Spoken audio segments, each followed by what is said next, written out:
Sir तुमचा insurance आहे? नाही. करून घ्या. याचा फायदा मला काय होणार? सर इन फ्युचर तुमचा ॲक्सिडेंट झाला तर तुमचा दवाखान्यातला सगळा खर्च आमची कंपनी देणार. आणि ॲक्सिडेंट मध्ये मी मेलोच तर? मग लाईफ इन्शुरन्स करा, मेल्यावर पण सगळे पैसे मिळतील. मग लाईफ इन्शुरन्स करून ॲक्सिडेंट मध्ये मी मेलोच नाही तर?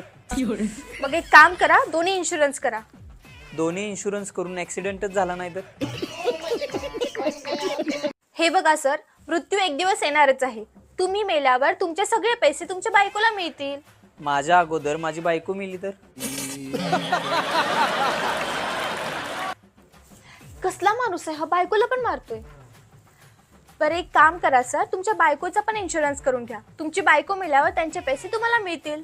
मग समजा आम्ही दोघं पण मेलो तर?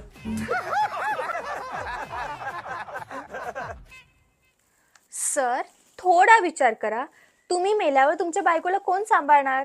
माझं मोठं पोरग. सर एक काम करा, मला तिकडून तुम्ही ब्लॉक करून टाका.